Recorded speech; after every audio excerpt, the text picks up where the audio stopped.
Students, in today's session we will talk about chapter 14 statistics of class 10th maths.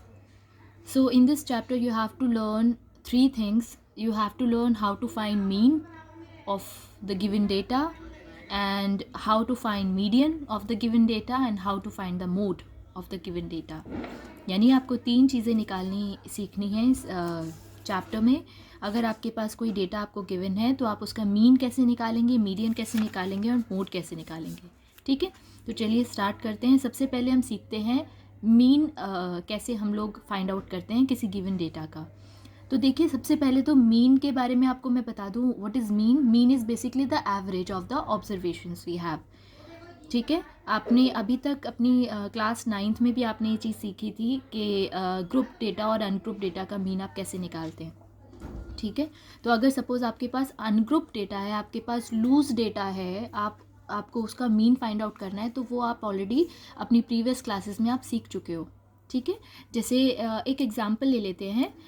इस जो simple distribution या individual observations है उनका आप मीन कैसे निकालते हो, उसको निकालने का मेथड ये होता है. यानी आपके पास जितनी भी ऑब्जर्वेशंस है आप उनका सम करते हो और उसको जितनी नंबर ऑफ ऑब्जर्वेशन है उससे नंबर से आप डिवाइड कर देते हो, तो आपके पास मीन या एवरेज आ जाता है उस डेटा का.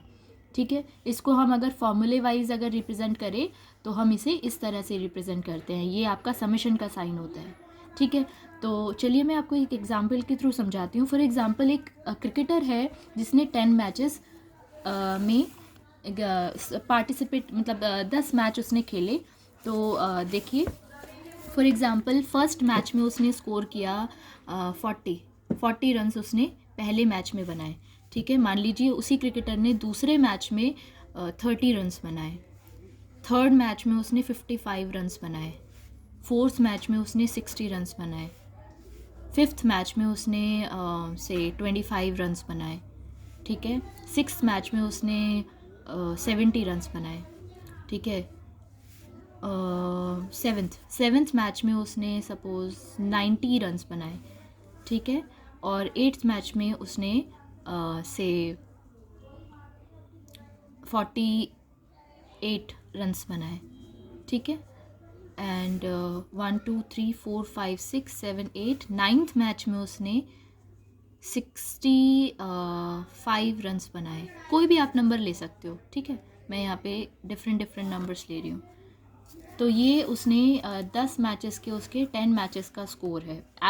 तो हमें अगर सपोज़ कोई हमसे कहे कि ये जो क्रिकेटर है इसका एवरेज क्या रहा, इस सीरीज़ में उसका एवरेज क्या रहा, ये जो पूरी क्रिकेट सीरीज़ थी उसमें उसने कितने मीन स्कोर किया, अगर उसका मीन निकालना हो या एवरेज निकालना हो, तो ये रही हमारी ऑब्जर्वेशंस.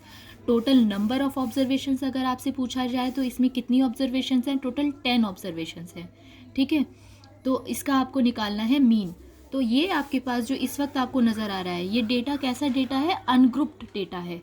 ठीक है, इसमें कोई ग्रुपिंग नहीं की गई है, तो ये अनग्रुप डेटा है. अनग्रुप डेटा का मीन निकालना मैं आपको बता रही हूँ. तो इसको निकालने का बहुत सिंपल मेथड है. आप क्या करेंगे, हमें निकालना है मीन, और ये जो हमारा डेटा है ये है अनग्रुप डेटा. ठीक है, okay.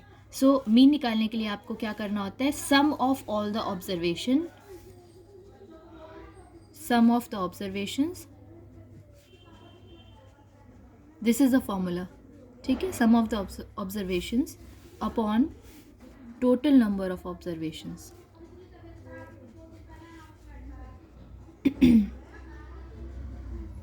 Okay, so this is the formula. Now first of all we'll have to add all these observations. ये जो numbers हैं इन सब कुछ add करना होगा हमें.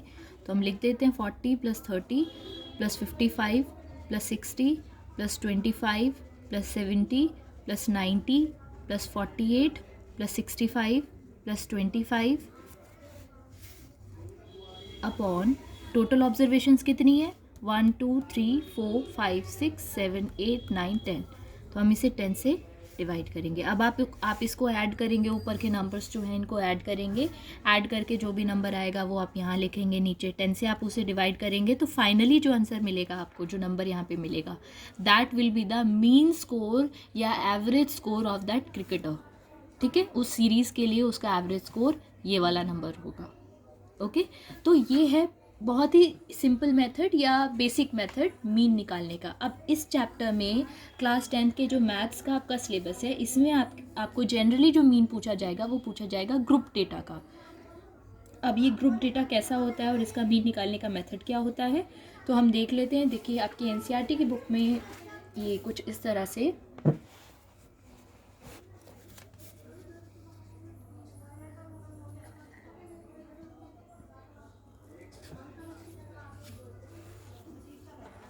ये अच्छा, एक चीज़ और है। सपोज़ मान लीजिए आपके पास, मैं एक और मेथड आपको बताती हूँ। तो फर्स्ट जो मेथड है हमारा वो है डायरेक्ट मेथड। अब ये डायरेक्ट मेथड आया कैसे? डायरेक्ट मेथड एक्चुअली यही है जो आपने अभी सीखा है, उसी पर बेस्ड है। मैं आपको एक मिनट, थोड़ा सा कैमरा एडजस्ट करना पड़ेगा मुझे।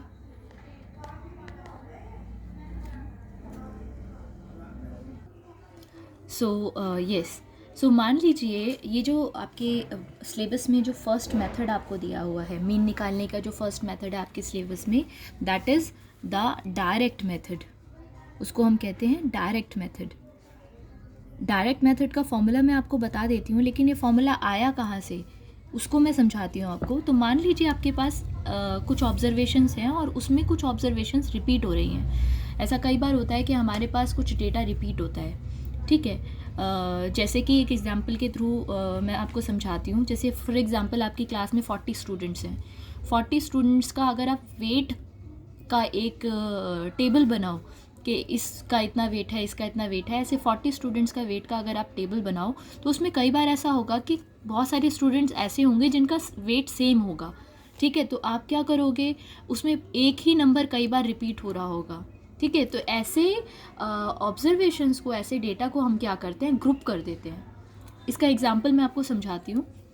मान लीजिए मैं दोबारा से 10 स्टूडेंट्स का एग्जांपल लेती हूँ। मान लीजिए एक स्टूडेंट है, उसका वेट है 50, दूसरा स्टूडेंट है उसका वेट है 60, तीसरा स्टूडेंट है उसका weight again 50, then next student है उसका वेट भी 50 है, नेक्स्ट स्टूडेंट है उसका वेट 52 है, नेक्स्ट स्टूडेंट है उसका वेट 60 है, नेक्स्ट है उसका वेट अगेन 50 है, ठीक है। नेक्स्ट जो है उसका वेट से 48 है, ठीक है। 1 2 3 4 5 6 7 8, चलिए 8 स्टूडेंट्स का एग्जांपल लेते हैं हम। 10 की बजाय इस बार 8 का लेते हैं, ठीक है। तो अब क्या करेंगे, अगर मैं आपको ये बताऊं, इसका जो अभी हमने ऊपर सीखा था मीन निकालने का मेथड, ठीक है, उसमें हमने क्या किया था, ऑब्जर्वेशंस का सम किया था, उसको टोटल नंबर ऑफ ऑब्जर्वेशन से डिवाइड किया था। तो अगर हम इस वाले मेथड से इसको सॉल्व करें, मीन निकालें, तो इसमें क्या होगा, 50 + 60 + 50 + 50 + 52 + 60 + 50 + 48, राइट। और इसको हम डिवाइड किससे करेंगे, टोटल नंबर ऑफ ऑब्जर्वेशंस जो हैं 1 2 3 4 5 6 7 8, तो इसको हम 8 से डिवाइड करेंगे। ये निकल गया आपका मीन। ये मीन का सिंबल होता है एक्स बार। एक्स हमारी ये जो ऑब्जर्वेशंस है हमारी, इन्हें हम कहते हैं ये हमारी ऑब्जर्वेशंस हैं, और इसका मीन हमने जो निकाला है ये है एक्स बार से हम इसे जनरली डिनोट करते हैं, ठीक है। तो अब देखिए, ये आपने किया, यहाँ से जो भी रिज़ल्ट निकला आपका, हम ऐड करके देख लेते हैं। अभी ऐड कर देते हैं इसे। तो 50 कितनी बार रिपीट हुआ है, 50 को ऐड कर लेते हैं सबसे पहले। 50 50 100 150 एंड 50 200, ये हो गया 260, ठीक है। 200, ये 50 को हमने जो ऐड किया तो 200 आया, यस। तो ये आ गया आपका 260। 260 में फिर से 60 आप ऐड करोगे तो आपको मिलेगा 320, ठीक है। यहाँ तक 320 हो गया। 320 में आपको 52 ऐड करना है, ठीक है। तो 320 और 52 आपको मिलेगा 372, ठीक है। 372 एंड प्लस 48, तो 372 और 48 को जब आप ऐड कर देंगे तो आपको मिलेगा 400, सॉरी दिस इज़ 48, हाँ। तो जब आप इनको ऐड कर देंगे तो आपको मिलेगा 420, ठीक है। 420 डिवाइडेड बाय 8, यस। तो अब हम क्या करेंगे, देखिए अब हम इसको, एक और तरीका है इसको लिखने का, ये जो मेथड है इसको लिखने का एक और तरीका है। अगर मैं इसे ग्रुप कर दूँ, ठीक है, तो मैं ये लिख सकती हूँ कि 50 कितनी बार रिपीट हुआ है, 50 की फ्रीक्वेंसी कितनी है, तो 50 की फ्रीक्वेंसी है 1 2 3 4, 50 की फ्रीक्वेंसी है 4, ठीक है।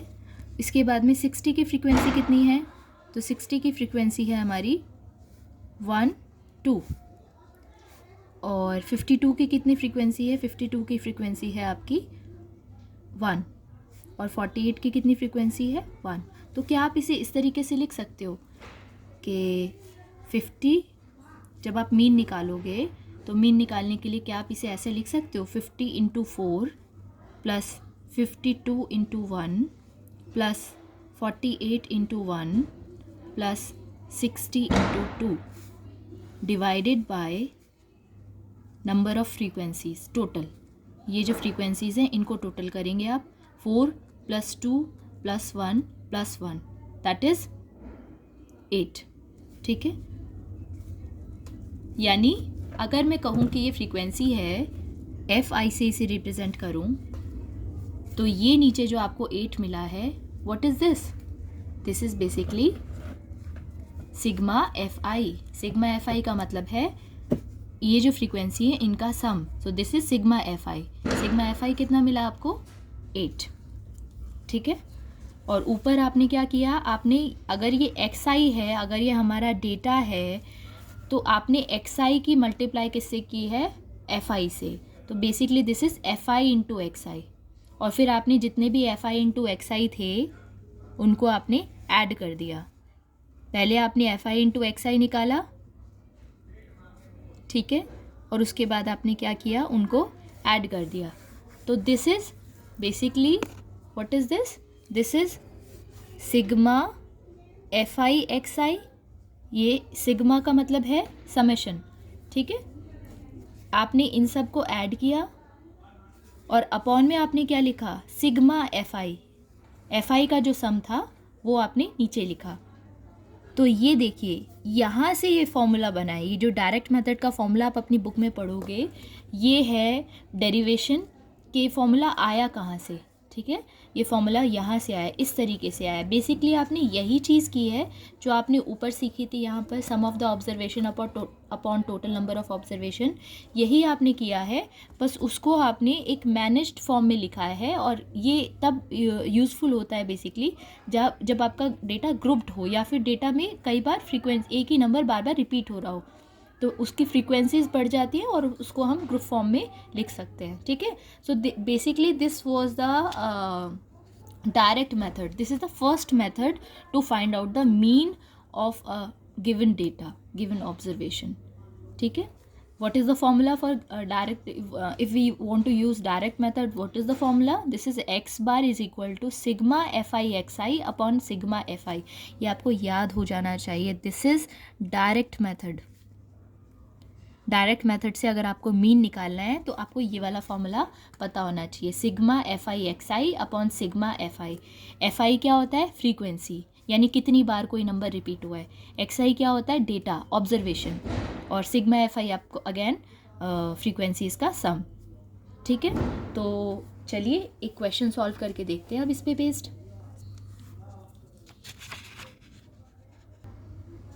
So this is the question, first question of exercise 14.1. A survey was conducted by a group of students as a part of their environment awareness program, in which they collected the following data regarding the number of plants in 20 houses in a locality. Find the mean number of plants per house. कुछ बच्चों ने एक अपनी environment awareness programme के तहत एक सर्वे किया घर घर जाकर, और उन्हें ये डेटा मिला, ये जो डेटा आपके फर्स्ट क्वेश्चन में दिया हुआ है आपकी बुक में, ये डेटा उन्हें मिला। और 20 घरों का उन्होंने सर्वे किया। Find the mean number of plants पर हाउस। तो अब ये देखिए, जो अभी मैंने आपको लास्ट क्वेश्चन कराया था, लास्ट एग्जाम्पल के थ्रू आपको समझाया था, उसमें जो आपका डेटा था वो बेसिकली अनग्रुप डेटा था, ठीक है। ऐसे ग्रुपिंग नहीं हो रखी थी उस डेटा की। यहाँ पर ग्रुप हो रखा है, तो इसको मैं थोड़ा सा पहले आपको एक्सप्लेन कर देती हूँ। तो यहाँ पर आपको क्या करना है, देखिए क्या दिया हुआ है, 0 to 2 नंबर ऑफ़ प्लांट्स लिखा है, 0 to 2। इसका मतलब ये है कि 0 से लेके दो प्लांट्स जिस घर में है, ऐसे कितने घर हैं, तो ऐसे उनके सर्वे में टोटल एक घर ऐसा मिला। There was one house in which 0 to 2 number of plants were there, यानी या तो एक भी प्लांट नहीं था, या एक प्लांट था, या 2 प्लांट्स थे, ऐसा एक घर निकला। ठीक है, 2 to 4 प्लांट्स, 2 से लेकर 4 प्लांट्स जिन घरों में थे, ऐसे कितने घर थे, ऐसे 2 घर निकले उस सर्वे में। 4 to 6 प्लांट्स जिन घरों में थे, ऐसे कितने घर निकले, ऐसे एक घर निकला। 6 to 8 प्लांट्स वाले 5 हाउसेस निकले। 8 to 10 प्लांट्स वाले 6 हाउसेस निकले। 10 to 12 प्लांट्स वाले 2 हाउसेस निकले उनके सर्वे में। तो टोटल अगर आप यहाँ पर करो, क्योंकि यहाँ पर आपको क्वेश्चन में दिया ही हुआ है 20 हाउसेस, तो अगर आप इसका टोटल भी करोगे तो भी आपको 20 ही मिलना चाहिए। ये मैं आपको एक शॉर्ट ट्रिक बता रही हूँ कि FI अगर आपको देखना है, सिग्मा FI का मतलब है total number of observations. Sigma FI जो होता है, मैं यहाँ पर आपको बता देती हूँ, sigma FI is basically the total number of observations या फ्रीक्वेंसीज का सम। तो अगर आप इसको टोटल करोगे तो यहाँ से आपको मिलेगा सिग्मा FI 1 + 2 3 4 9 15 17 एंड 3 20। तो देखिए मिला आपको 20 वापस, और यहाँ पर क्वेश्चन में भी आपको बताया गया था 20 हाउसेस का सर्वे किया है। तो सिग्मा FI की वैल्यू हो गई 20, और सिग्मा FI को ही हम N भी कहते हैं। कई बार आपको क्वेश्चन में N लिखा हुआ दिखाई देगा। N का मतलब सिग्मा FI ही है, N का मतलब टोटल नंबर ऑफ ऑब्जर्वेशंस ही है। ठीक है, तो चलिए अब क्वेश्चन में आगे बढ़ते हैं। तो इस क्वेश्चन को करने का सिंपल तरीका है, आपको मीन फाइंड आउट करना है, तो आपको क्या करना पड़ेगा, एक टेबल बनानी पड़ेगी। ठीक है, टेबल बनानी पड़ेगी। तो टेबल को आपको क्या क्या फाइंड आउट करना है, फॉर्मूला जो है आपके पास, कौन से मेथड यूज़ करेंगे आप इसमें मीन निकालने के लिए, आप डायरेक्ट मेथड यूज़ करेंगे, क्योंकि डेटा छोटा सा है, बहुत ज़्यादा बड़ी फ्रीक्वेंसीज नहीं है, छोटे नंबर्स हैं, तो आप इसमें इजीली डायरेक्ट मेथड अप्लाई कर सकते हैं। ठीक है, तो चलिए शुरू करते हैं इस क्वेश्चन को सॉल्व करना।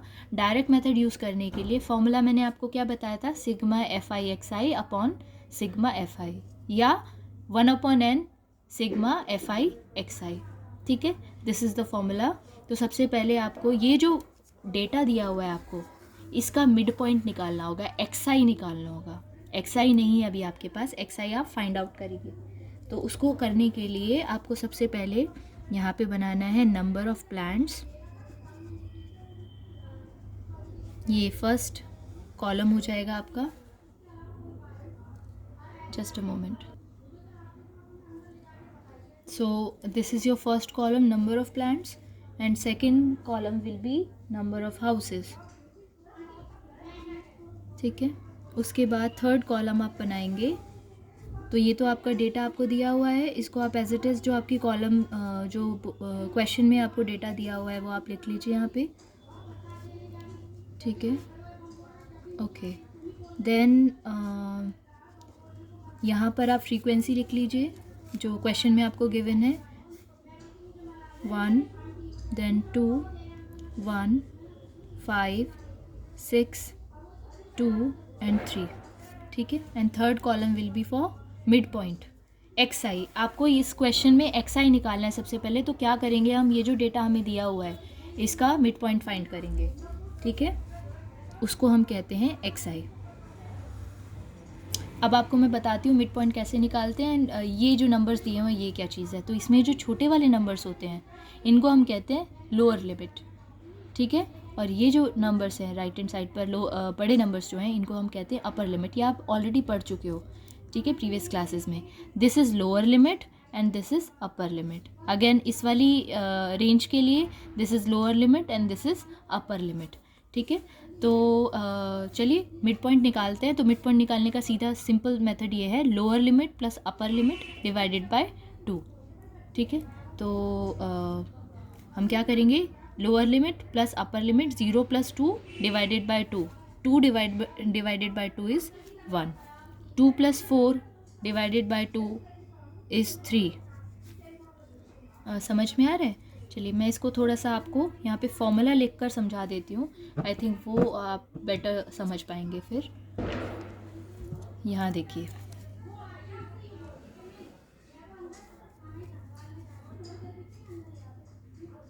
मिड पॉइंट निकालने का मेथड है, एक्स आई निकालने का मेथड है lower limit plus upper limit divided by 2। जैसे इस रेंज के लिए आपको अगर निकालनी है तो 0 + 2 डिवाइडेड बाय 2, तो that will be 2/2 which is equal to 1। Second range के लिए आप निकालेंगे तो 2 + 4 divided by 2, 6 divided by 2 which is equal to 3। ठीक है, आई होप सबको समझ में आ गया होगा कि ये नंबर्स यहाँ पर कैसे आ रहे हैं। अगेन इसकी लोअर, इसका मिड पॉइंट आपको निकालना है, एक्स आई निकालना है, तो 4 + 6 10 divided by 2 which is 5, 6 + 8 14 divided by 2 7।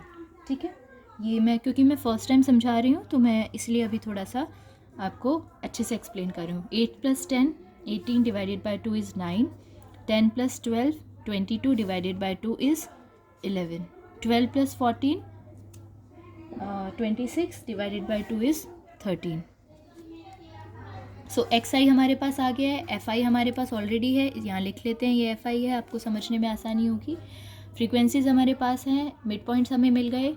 अब हम क्या करेंगे, अब हम सिग्मा एफ आई एक्स आई निकालेंगे, एफ आई एक्स आई निकालेंगे। एफ आई एक्स आई का मतलब है f i into x i, f i into x i, यानी इन दोनों की मल्टीप्लिकेशन करके यहाँ पर लिखेंगे।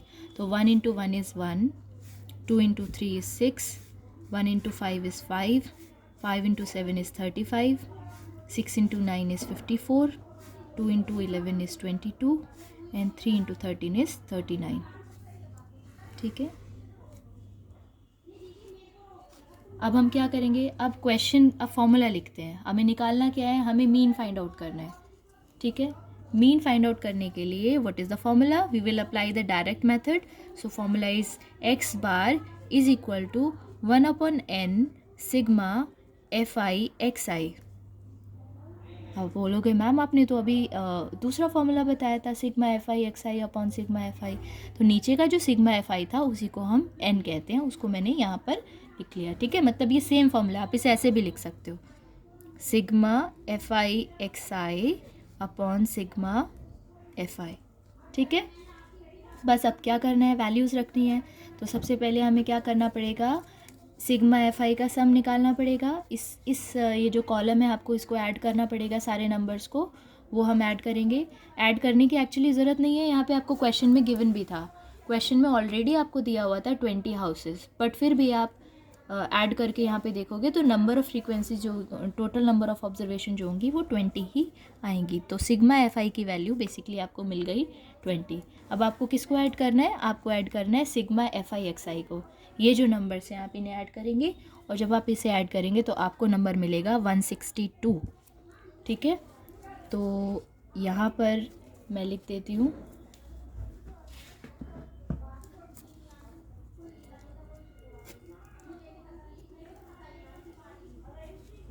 Just a moment.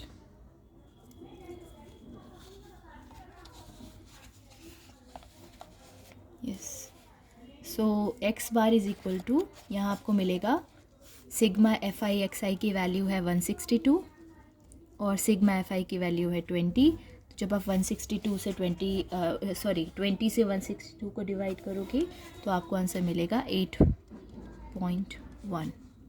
So this is your final answer, 8.1 plants. This is the mean number of plants in every house. लगभग average इतने प्लांट्स हर घर में थे उनके सर्वे के हिसाब से। तो this is how you solve the question. ये आपका फर्स्ट क्वेश्चन था, फर्स्ट एक्सरसाइज 14.1 का फर्स्ट क्वेश्चन था, जहाँ पर आपको मीन नंबर ऑफ़ प्लांट्स पर हाउस निकालने थे। मैंने आपको बहुत सिंपल मेथड से समझाया है। इसमें आपको डेटा कैसा दिया हुआ था, ग्रुप डेटा दिया हुआ था, और फ्रीक्वेंसी छोटी थी, फ्रीक्वेंसी का नंबर छोटा था, इसलिए हमने यहाँ पर डायरेक्ट मेथड अप्लाई किया है। ये क्वेश्चन आपसे पूछा भी जाता है कि आप डायरेक्ट मेथड कहाँ अप्लाई करते हो, तो जहाँ पे नंबर ऑफ़ फ्रीक्वेंसी जो है, नंबर ऑफ़ ऑब्जर्वेशन कम हो, तो वहाँ पर हम डायरेक्ट मेथड अप्लाई करते हैं। सबसे पहले हमने क्या किया इस क्वेश्चन में, सबसे पहले ये जो डेटा हमें 2 कॉलम्स दिए हुए थे, एज इट इज़ ये क्वेश्चन में दिया हुआ है, इसको हमने लिख दिया। ठीक है, ये फॉर्म हमने खुद कैलकुलेट की है। एक्स आई कैसे निकाला था, एक्स आई मिड पॉइंट निकाला था, upper limit plus lower limit divided by 2, वो नंबर्स हमने यहाँ पर लिख दिए। तो ये हमने फाइंड आउट किया है और ये हमने फाइंड आउट किया, 2 कॉलम्स हमने कैलकुलेट करके यहाँ पे लिखे हैं। एफ आई एक्स आई कैसे निकाला था, एफ आई की मल्टीप्लाई एक्स आई से करके, 1 इंटू 1 1, 2 इंटू 3 6, राइट। तो मैंने एक बार आपको फिर से रिवाइज़ करा दिया है। उसके बाद हमने क्या किया था, उसके बाद हमने एफ आई को ऐड किया, सारे नंबर्स को जोड़ा और एफ आई एक्स आई को ऐड किया, ठीक है। उसके बाद क्या किया, एफ आई एक्स आई के नंबर जो सिग्मा एफ आई एक्स आई जो था उसको डिवाइड किया सिग्मा एफ आई से। तो ये आपका जो फाइनल आंसर आपका निकला, that is your x bar या आपका मीन, ठीक है। तो this was the first question या first method, how to find the mean of a group data.